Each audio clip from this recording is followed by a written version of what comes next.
Hello friends, इसके पहले वाले वीडियो में हम लेक्चर में हम लोगों ने पढ़ा ऑब्जेक्टिव ऑफ इंटरनेशनल ट्रेड। फिर उसके बाद मैंने देखा डिफरेंस देखा इंटरनेशनल ट्रेड में और डोमेस्टिक ट्रेड में।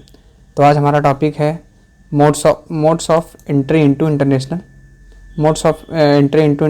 बिजनेस। ये इंटरनेशनल मार्केट में किस तरह, मतलब किन माध्यम से हम जो है इंटरनेशनल लेवल का जो बिज़नेस होता है यानी इंटरनेशनल ट्रेड में कैसे इंटर कर सकते हैं। तो इसके 5 मेथड दिए गए हैं। एक होता है मैन्युफैक्चरिंग एट होम, एक होता है मैन्युफैक्चरिंग एट अब्रॉड, एक होता है इन्वेस्टमेंट एंट्री, एक होता है काउंटर ट्रेड और एक होता है other method.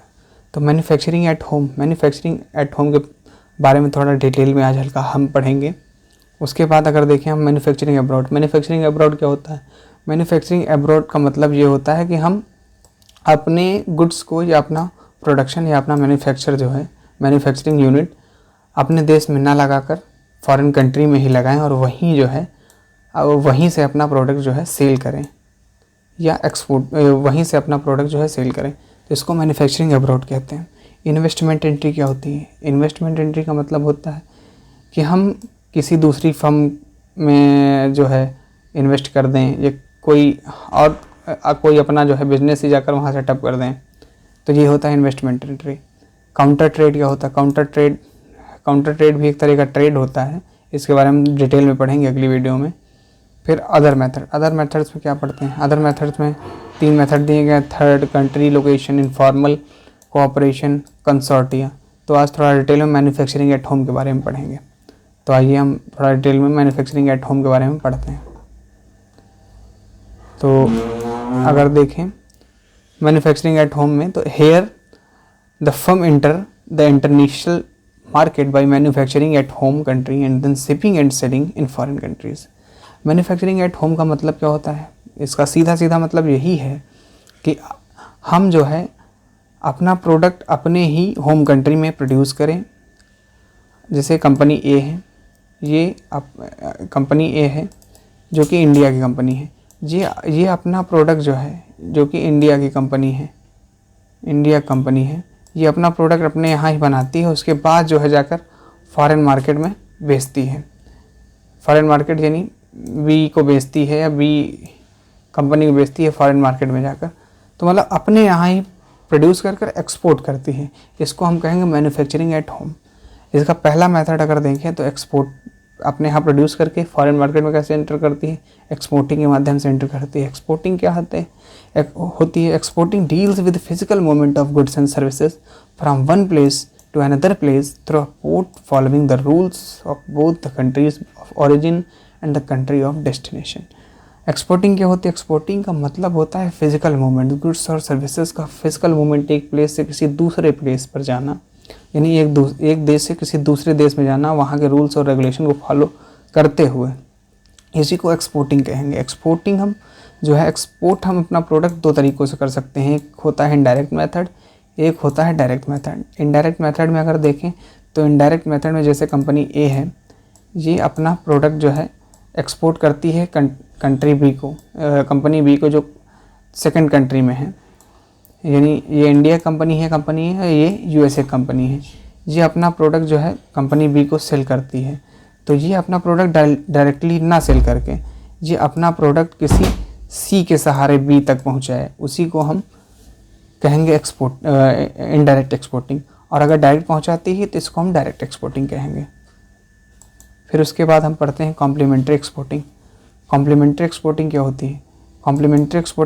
Complementary exporting involves collaborative agreement with other firms wherein distribution channel of other firm are used by domestic country to make its product available in the overseas market.